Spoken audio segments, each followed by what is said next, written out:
All right. Well, good afternoon, everyone. It is Sunday, the 28th of June, and it's John Gator coming to you live from Wellington. And I do always want to start the show off by sharing that anything I do share is my own opinion. Yes, I do happen to serve on the Board of Trustees for the town of Wellington. That being said, everything I do say and talk about on the show, this is just my personal opinion. I don't represent the town. I don't represent the Board of Trustees. I'm just here as a citizen representing myself and hoping to bring some information that's helpful to you, the citizens of Wellington, and hopefully just make things a little bit more clear. So that being said, I am excited. I've got a couple of things to go over today. We're going to do a review of the board plan or board meeting from this past week to talk about some of the things that went over there, as well as just want to talk a little bit about some of the conversations I've had the opportunity to have with just different members of the community. And I know that's something that's very exciting for me to just to see that engagement with the community and just to have that opportunity to talk with them and to be able to go through things and answer questions as I can. So with that being said, I'm going to go ahead and kick things off. As always, I do love to hear from you guys and love to answer questions and chat. So if you do have questions at any time, just go ahead and throw those into the chat and I will answer them as we come to it. And then we will have a section at the end that is just dedicated for questions and answers. So with that, I do actually want to go into the agenda. And real quick, because I know there were a few people that had some questions about how to get to the agenda. And so this is just something to walk you guys through again, the process of getting to the agendas on the town website. So if you go to townofwellington.com, and then you can see here, you can actually go to a drop down of our town. And if you go over to government, and the first thing you'll see there is agendas and minutes. And so if you click on agendas and minutes, that will take you to the agendas center. And then under the agenda center, you're going to have two sections. So this top section is the current or upcoming events. So you can see what events are coming soon, to the what current things are coming up, and it'll have those. If you scroll down farther, you'll see the most recent events. And once there's an agenda loaded for something, you'll be able to go through and click on the arrow, and you can see here, you can see agenda or packet. So the difference between the two is the agenda will just give you usually the first page to 2 pages. It'll just walk you through what's going to be covered.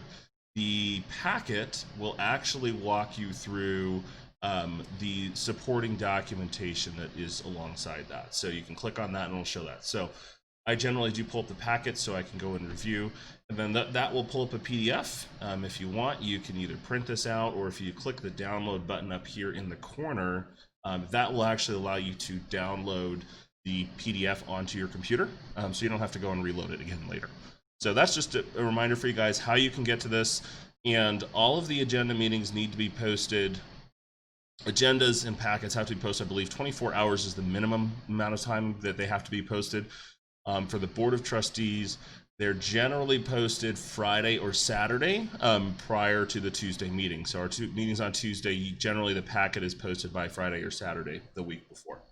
So just kind of explain that to you guys. Let me try to bring this in just a little bit so this is a little bit easier to read, and I'll walk you guys through.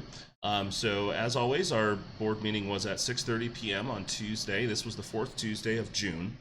And in this case, as you'll see here at the top, we actually had an executive session, and I covered this in last week's show, and that's just basically there are specific things that the board is allowed to go into executive session for. It's very limited. In this case, that was in regards to asking some questions regarding legal advice from our town attorney in relation to Tract F Columbine Estates. And so that's something where it's not a public meeting. It was specifically the board and our attorney having a discussion. So we started that at 6 p.m. with the point being that we could have that wrapped up by the time we reach 6:30, because our goal is to really make sure that we're not making citizens sit around and wait while we're inside of our executive session. So we did have that at 6 p.m. We went into our normal meeting. And for public comment, let me pull up here to see. I don't believe we had any non-specific public comment, so just a reminder, and this was something I actually explained to a couple of citizens, is so there's 2 sides to public comment. There's public comment on a specific issue that the board is dealing with, or there's public comment that is regarding an item that may not be on the agenda, or it's not something the board is dealing with specifically. So if you, for example, if in this agenda we were dealing with something, we deal with water restrictions, but if you wanted to talk about something about potholes, well, that's not an item that's on the agenda. So this public comment at the beginning of the meeting is where you would want to bring that up. You'd have 3 minutes, so you can come up, you can talk to the mayor, to the board of trustees, and share with them whatever your concern is, and get that in front of us so that we know what's going on. So that's something just to keep in mind. So that's one type of public comment. The second type of public comment is actually on a specific item. So, for example, we had a discussion about Tract F. So if you had specific comments you wanted to make or things you wanted to share with the town about Tract F, that would be something you would bring up under the public comment for that item. But if you wouldn't bring up comments about the potholes under the public comment for Tract F, because it wouldn't be applicable. And so I just know there was a little bit of confusion about that as to, well, why didn't they really address my comments here? And it's if you're making comment about something that's not related to that specific item, when we're trying to deal with an item, the board is trying to deal with an item, they're going to try and stay focused on that item to make sure things keep moving. So anyways, that's just an explanation on public comment. We didn't have anything on the consent agenda.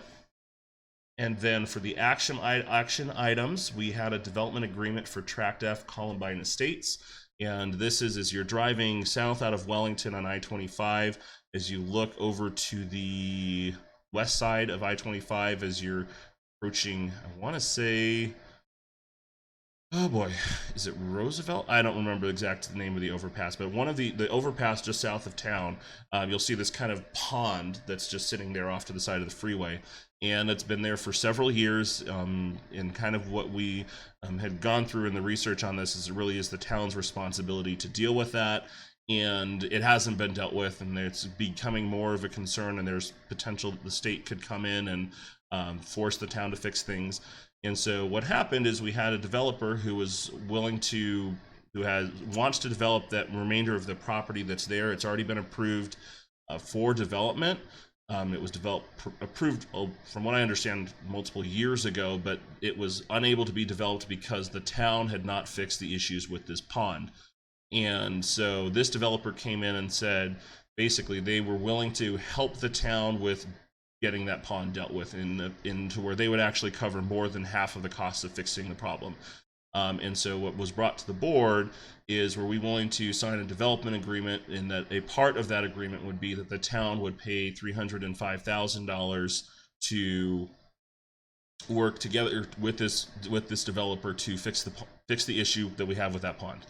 And the answer that we got when we went back to our public works in our planning department was that if the town were to try and undertake this project on our own, we would be looking at something, if we could even do it, which there's even some question as to whether we would be able to get the materials needed to do so, that we would be looking in the order between $1 to $2 million for us to actually deal with the problems that were existing there. And so in this case, for us to fulfill our responsibility of fixing this outstanding problem, we were able to do it for basically, from the town standpoint, that $305,000, and the developer would cover the remainder of that cost. So that was something that was approved by the Board of Trustees. So that was item number one. Item number two is the annexation agreement for Porter School District subdivision, and that was just, again, from what we're told, we're getting closer to having things to where they need to be, but we're going to be pushing that off till our board meeting in July, and then we'll be addressing it at that point. Our planning department feels that it will be ready. We'll have all the adjustments that need to be made done by that point. So that was just tabled until our board meeting in July. And then item number three, we did have an ordinance for conditional use request for a CBD oil extraction facility. And there was discussion on this. It had been already gone through the Planning Commission, and it had been recommended by the Planning Commission to the board that we approve this. We did have the opportunity to speak with both the owner of the property as well as the gentleman who will be owner-operator of the CBD oil extraction facility, and he was able to answer the board's questions. And PSD, so Christine Gator's asking about the Porter School District annexation. My understanding, Christine, is that there's been back and forth between the town and Poudre School District on several issues, ranging from water to roads and specific details that should or should not be in the annexation agreement, and what those should look like. And so there's just been back and forth between Poudre School District staff and our staff working to make sure that we find an agreement that works well for both sides. And so it's been on our agenda kind of rotatingly to see if it was ready for us, because what we want to do is we want to make sure that we approve that as quickly as we can, so that then it can go to Poudre School District's board and they can approve it and we get the annexation done. It's just we've been still going back and forth on getting the details ironed out between our staff and their staff. So my guess is both sides. I don't know the details that we're still working out because we haven't seen it since, a month and a half ago, the actual agreement. So, but my understanding out of the meeting was that it should be ready to go as of beginning of our first meeting in July. Hopefully, we'll be able to actually vote on it. So, hopefully that answers your question. I was talking about the CBD oil extraction. The primary concerns that were brought up were from a safety standpoint, fire safety, and the fire district. They did say that the fire code has been, because they are operating under the 2018 fire code, and then our town just upgraded our building code, I think also to 2018. And they did say that those fire codes do lay out very clearly what steps need to be taken to protect a facility such as this. And in all the conversations that have been had with the owner, it does sound like he is planning on complying, and in fact would be required to comply with all of those fire codes for him to begin operations. So there were not a lot of there were still some concerns about safety, but from the fire district, what they told the board was that the fire code is set up in such a way that it should be able to address those safety concerns, and we were told that the owner is planning to abide by those safety concerns. One of the other major concerns was odor, whether there would be issues with the smell coming from the processing plant, and whether that would potentially cause some problems. And the owner has assured the board that they are going to be doing everything under their power to make sure they have a good filtration system, and that it sounds like the way that they're going to be operating everything, the majority of that should not be leaving the facility in a significant way. And so after going through and answering questions, she did a fantastic job, I felt, at answering the board's questions and concerns. And the board did vote, and they did vote to approve that conditional use permit. And so what a conditional use permit basically does is it says for certain things they don't fit within zoning without getting a special permit. And so the board goes through and looks at things and say, okay, you have to abide by these certain restrictions. I know one of the concerns that was brought up was around marijuana, and that specifically is one of the conditions of that conditional use is there is not allowed to be any marijuana use at any point. So just to set people at ease, there was very clearly spelled out in the conditional use permit that is something that is not allowed. According to town code, that actually is something that is against code. So you cannot have retail or manufacturing of marijuana in the town of Wellington. So if you have any questions about the conditional use request for CBD oil extraction facility, let me know. But as I said, that was approved by the board, so now they have to still meet those requirements, but they can now start down that road. The following was Resolution 22-2020, and this was road closures for the 4th of July. And this was specifically to closing off the streets kind of up and down 6th Street near where the fireworks will be shot off for the 4th of July. And from what I understand, the idea is just to keep that area clear, to make sure that if needed, the fire district does have clear access to those roads. Also, part of that is my understanding is that there's really a desire for people to not gather, and we're trying to be respectful of the restrictions that are still in place from the county health department as well as the state health department. And as such, that was part of the conversation that came up after the discussion on the road closures, was discussion about whether or not the board would be doing the video and audio presentation. And my understanding is what we came away with is that we are not going to be doing the audio or video presentation this year. I know from my side there was concerns, and from others there were also concerns about just the health and safety of that. Um, and thankfully, we have a vendor who's working with us very well he's been working with us to navigate this as the board's been trying to make that decision. And so, very appreciative of just the work that they've done with going back and forth with us as we've tried to navigate this uncertainty of what exactly is going to happen with COVID. But so we will be shooting off the fireworks. My understanding is we are encouraging people to watch those safely and please maintain social distancing.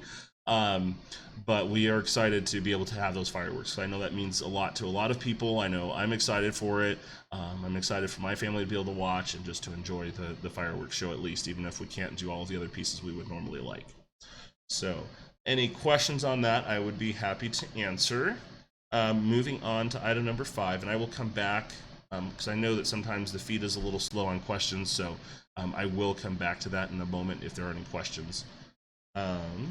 And for the next item was the Memorandum of Understanding relating to distribution of the CARES Act funds. And this was basically there's money that was distributed through the CARES Act to the state, and the state distributed some of those funds out to the county, and then the county is distributing a portion of those funds, roughly 50%, out to the individual towns within the county. And so what has to happen is, for that to happen, there had to be a memorandum of understanding signed that we understand the distribution, we agree with that. And so that was a pretty straightforward thing. The good news is that will allow us to utilize those funds towards any expenses that came up COVID related. So whether that was funds that were spent on personal protective equipment, whether that was funds that have been spent towards trying to support our downtown businesses or businesses in general, that those were funds that our town can utilize for things that happened specific to COVID. So that's something that I'm very excited to see, and we've even been able to put a couple of things together that we potentially could utilize some of those funds for. So that's exciting to see that continue to move forward. But that was also approved by the board. And the next item was Resolution 23-2020, and that was the budget amendments. And so this one was just correcting for expenses that were budgeted for last year but did not actually happen in 2019. So they had been budgeted for 2019 as a part of some of our larger projects, and then just by the time billing and everything happened, those did not come through until 2020. And so the money was still in the account, the money had been appropriately set, but it wasn't budgeted for 2020, it had been budgeted for 2019.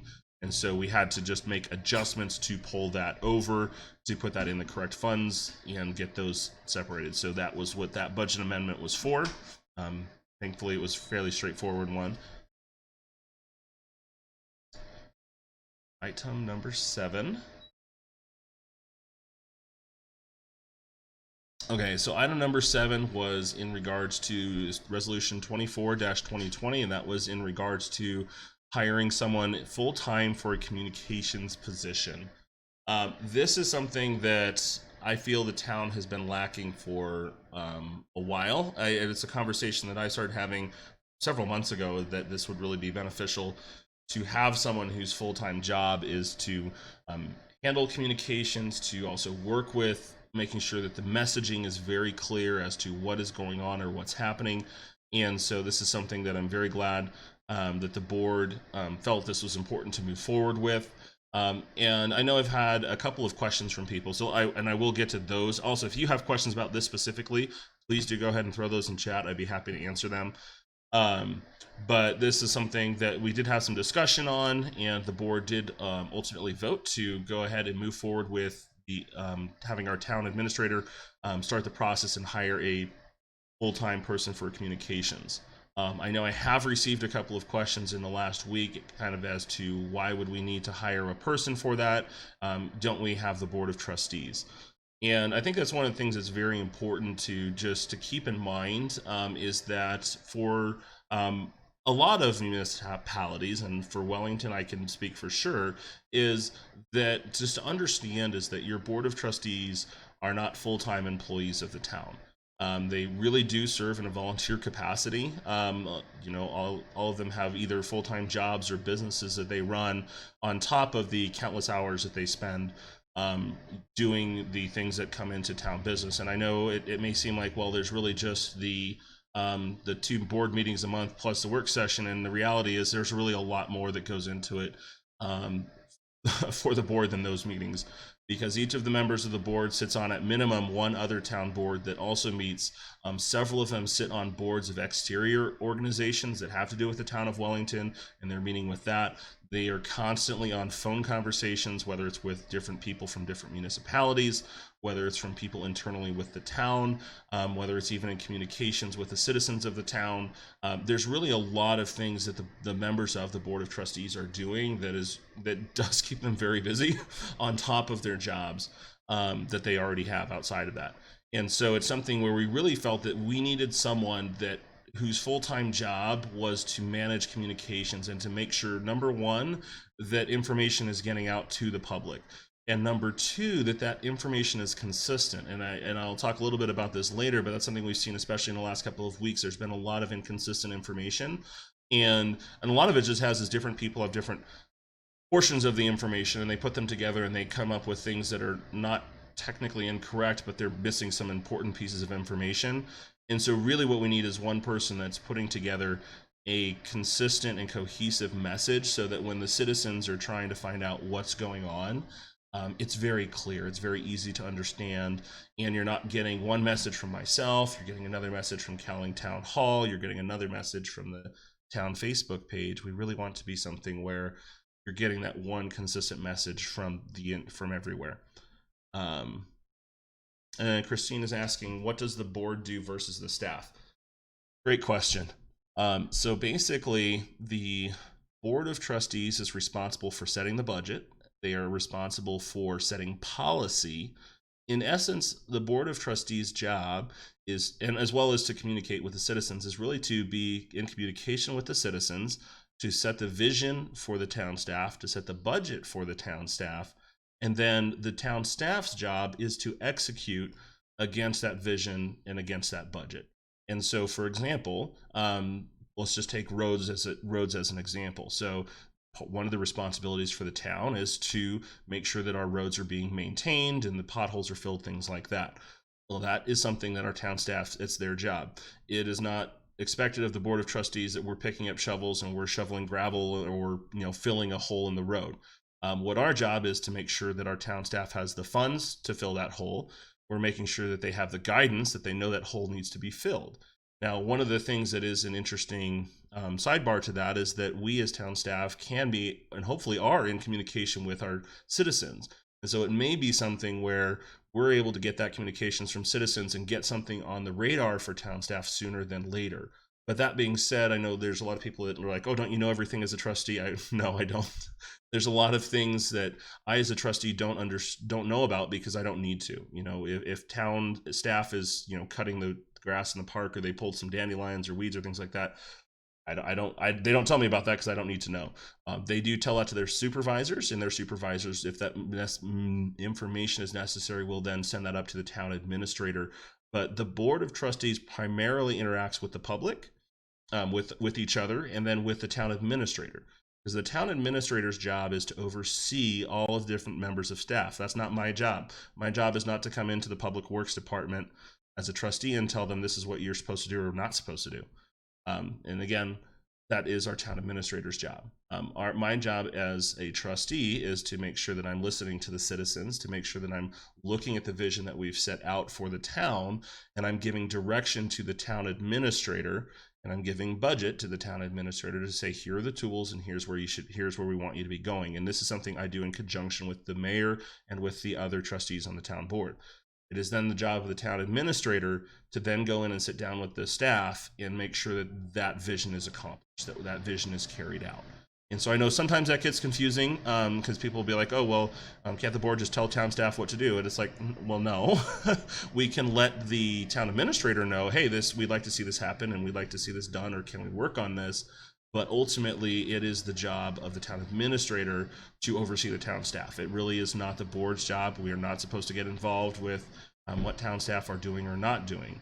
Now that being said, there may be, if I see something, I can let town staff know and say, hey, just want to let you know this is what's going on. But generally, those conversations include the town administrator, and just so that they're always aware of what's going on with that. So that is, again, from my understanding, that's how I see it as the trustee's job. So hopefully that answers some of that. But the board of trustees' job is really to set the vision and set the budget so we know what we can spend, and then again, as things move forward, we make policy, we make adjustments as needed as we go, because things, of course, if we've seen anything this year, is that the end of this year is nothing like anyone thought it would be at the beginning of the year. So things constantly are changing, but we are working hard to try and really set that vision. So then the final issue that I have on the, actually there's a couple more things on the agenda, but the watering restrictions. So resolution 20-2020 is the watering restrictions. And this was something that was brought up to the board, and this is where I really do want to say that it is very important that you as the public are in communications, not just with your town staff, but also with the Board of Trustees. Again, we are your representatives for the town of Wellington. We are elected by you, the people. We represent you, the people. So I am excited this week. I've had the opportunity to speak with several citizens, whether it was in person, on the phone, or through email. I've had a lot of communication with citizens this week, which is always, I appreciate that. But this item being on the agenda came because of comments that were made and brought to the Board of Trustees by different citizens of the town of Wellington after the decision was made to put watering restrictions in place. And so the board felt it was important that we come back and clarify some things and make sure that we address some of those specific concerns that were brought up. And so I would highly recommend, it's on the town website, but there is actually a page here, and this is, I believe, going out in the water bills. So I would be keeping your eyes open, but there was a page sent out clarifying information on the watering restrictions and what that is. I'm not going to read this entire thing. I would just, again, recommend to you guys, I will throw the link here in the chat, but I would recommend just go through and read this. And it'll help maybe provide, if you are a little confused about some things, it should help address some of those. But it explains why those watering restrictions were in place, and does go into a little more detail as to what was involved with that. But the key things that I do want to highlight is there was 3 specific items that were brought up. Actually, there was 4. So there was one item that was brought to my attention by a citizen, was that we do have some of our older citizens who may want to go out and water their gardens or water their yards, but if they can't start till 8 p.m., it is a little concerning to have to be out late at night, because obviously if you start watering, it takes a couple of hours. It could be later and dark. And so we did actually make an adjustment. As you'll see here, that if you do want to start watering earlier, you can now start doing that at 7:00 p.m. So again, there's that opportunity to start a little bit earlier, and hopefully that will be helpful for some of those people that may want to just get that started and not be having to go watering until 10 o'clock at night. That being said, there is also was concern about gardens, about new yards, newly seeded yards, or new sod, that those require more water than the restrictions would allow. As of right now, until we have that officially put in place into a resolution, we have given direction to town staff that we do have an expectation that watering will be allowed for those specific things that are needed outside of the restrictions.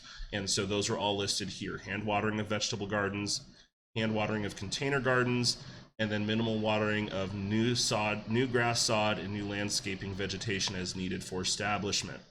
Once established, please transition back to the normal 2-day schedule.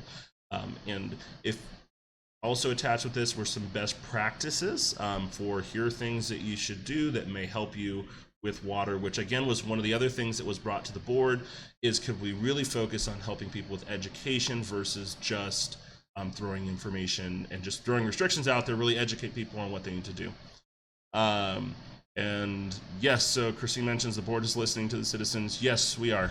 I know it may not always feel like that, but we are listening to you, the citizens. So I again highly recommend you guys take the time to read this. It does go through things, explain that a little bit, and hopefully that really is helpful for you guys. And again, This is an example of something that was brought together by you guys as the citizens coming to us and saying, these are concerns we have, can we please see them addressed? And the specific short-term actionable concerns that were brought up were all here. So I really do, again, appreciate you guys bringing those to our attention. I understand there were other concerns about building and permitting and things like that. Those are not short-term actionable concerns, so those were obviously could not be addressed in a document here. But those are things what the board is aware of and the town is aware of, and I guarantee you they are working on figuring out the right balance of all of that.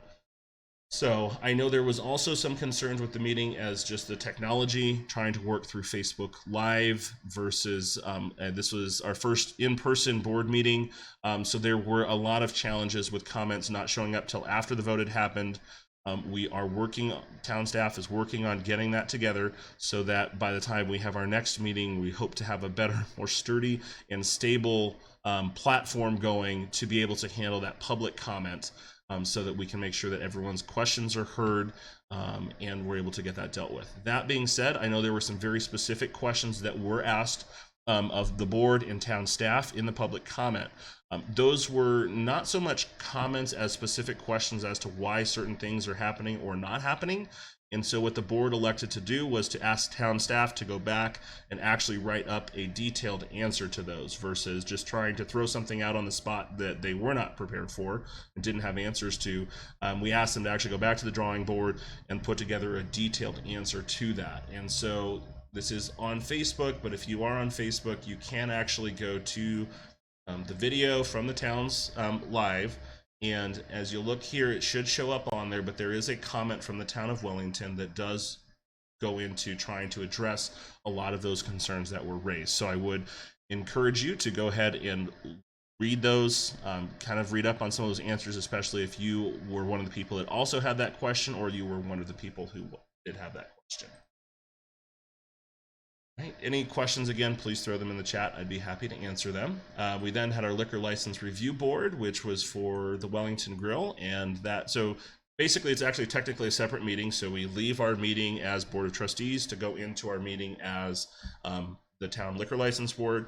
And then we voted on the Wellington Grill. That was approved, and so their liquor license was approved. And then we went out of that back into our normal town board meeting.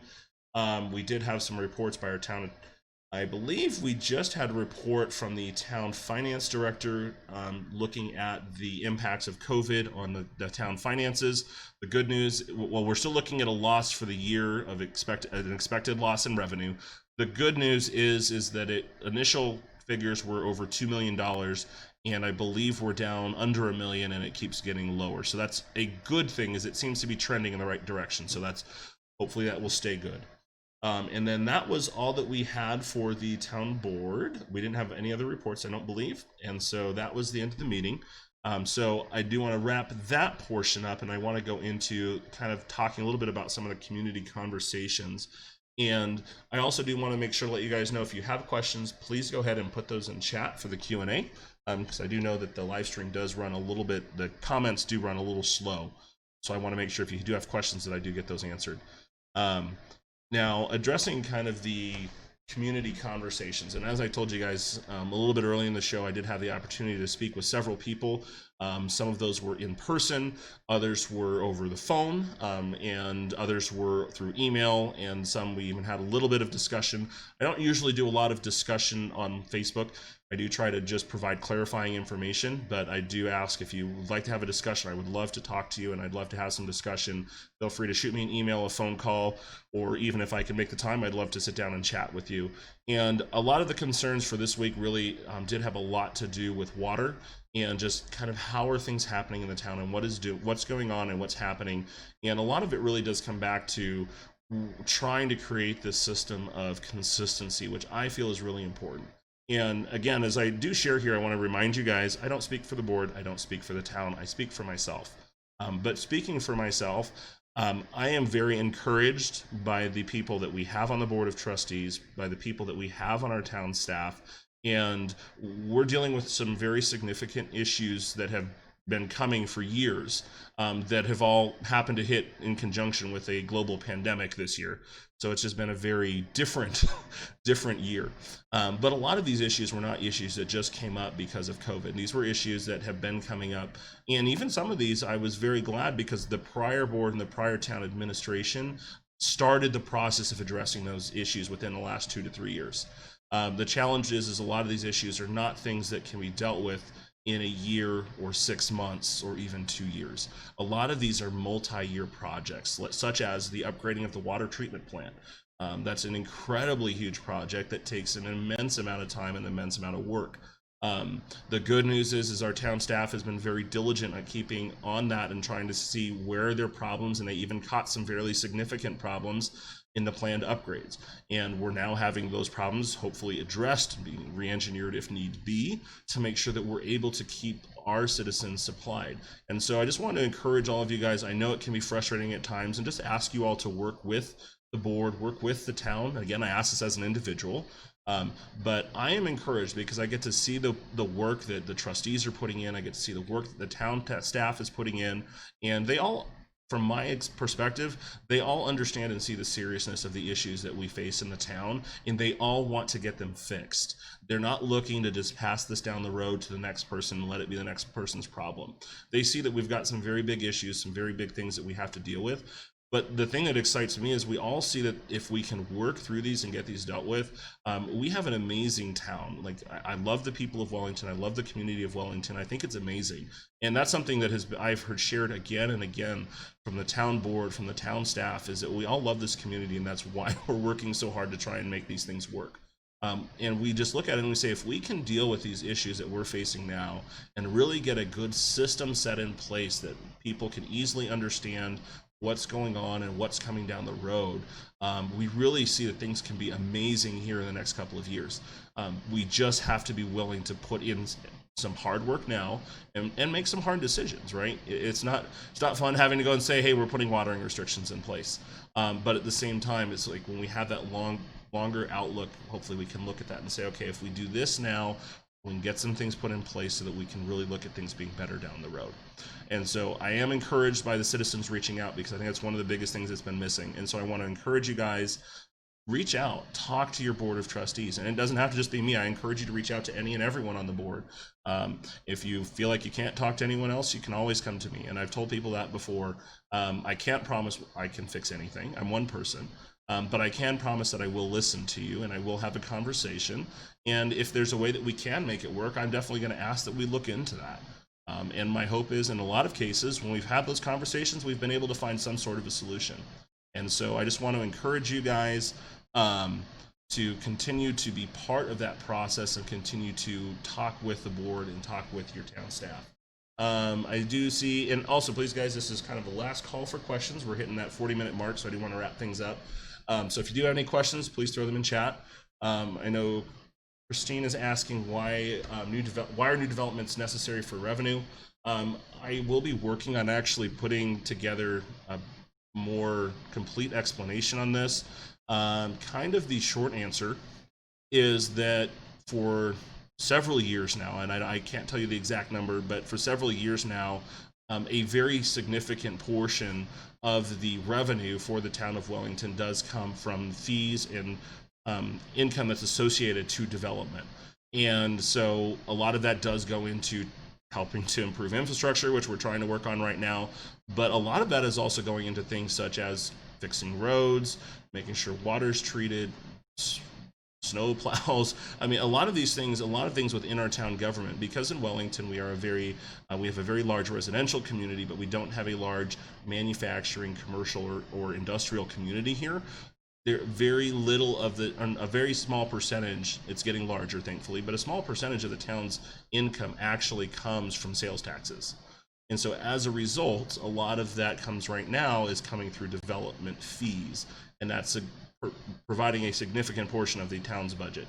And so the concern with development is trying to find that balance, and that's something that the board did talk about at the retreat a couple of weeks ago, is working out what does that balance look like, and working with our town staff to do that. And they have been very diligent at trying to figure out, okay, what do things look like, and how do we balance our need for getting these infrastructure upgrades in place, but at the same time balancing that to make sure that we can provide the services that are necessary. And so it is challenging. I wish it was just a simple thing as we can just say no to this and yes to that. It really is very complicated. I am working on trying to get that put into a simplistic version that I can actually present for you guys, because I think it would be helpful to kind of see those numbers. I'm hoping to get that soon. I don't have it yet. But just so the short answer is, development really does play a large role in our ability to provide services to our citizens. And so that's something that we want to make sure that we can do. But at the same time, we're looking at how do we balance that to make sure, because obviously, yes, more infrastructure is needed as we grow. Amanda is asking, have any of the new developments that have not been approved yet talked about making their subdivision in a metro district? Not that I am aware of, Amanda.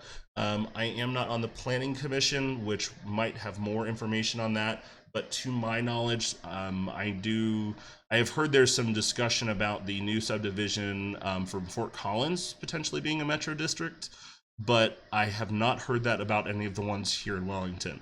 Now, that being said, as I mentioned, I am personally not on the planning commission, so it is completely possible that I just don't know about it, but none of that has been brought to my attention. So as far as I know, none of the new developments have been approved that are talking about making a metro district. And one thing too, I do want to let you guys know, because I know there were some concerns on Tract F with the water use. And yes, obviously more houses are more water use, but the significant portion, especially in the summertime, the significant problems that we experience with water capacity, it really has to do with outdoor watering, not the indoor watering. The indoor watering is a part, but it's a very small part. The big problem that we run into in the summertime is the outdoor watering. And my understanding with the Tract F is that actually is going to be on non-potable water. So with that subdivision, yes, there will be some impact on infrastructure, but from the outdoor watering portion, which is the big piece that really does hurt us, it's not going to be hitting that, because they will have my understanding is they will have non-potable sources of water, which would, again, they would not be added onto, their outdoor watering would not be added to the burden that's pushed on our water treatment plant. So with that, I do want to wrap things up. We're about 40 minutes, so I'll give it another minute or so for anyone. If you have a last minute question, I'd love to answer that. But I do just want to encourage you guys, take the time to just be involved with your board and with your town. Take the time to let your concerns be known. I know it can be frustrating at times, but my ask for myself is work with me. I want to make sure that your concerns are heard. I want to make sure that we're able to address things. And I'll tell you right now, for myself, again, I only speak for myself. I don't speak for anyone else, but I'm not perfect. But I do know that I'm going to work as hard as I can to do the best job that I can for this community. And that was part of the reason that I ran for office, was that I really wanted to help make sure that we were able to hear that voice of the community, to make sure that we were able to address address the issues that we can. And if there are things that are long-term that we can't deal with in the short term, to make sure that we have a plan in place to do that. And as I said earlier, I'm very excited about the team that we've got, both on the board as well as town staff, because I really feel like we've got the people that we need to get it accomplished. We just have to make sure that we're able to work together and in concert, and especially with you, the community. Because again, as I tell people all the time, on the org chart and the way that looks, you, the community, are at the top of that org chart. We, the board of trustees, work for you. The town administrator reports to us. The rest of town staff reports to the town administrator, but it all starts with you, the citizens. And so I really just want to encourage you guys, work with us, help us to understand your concerns, so that we can see what we can do to address them and how we balance that with everything. But with that, I do want to thank you guys for joining me today, and I do look forward to chatting with you guys again next Sunday. And until then, have a great rest of the week.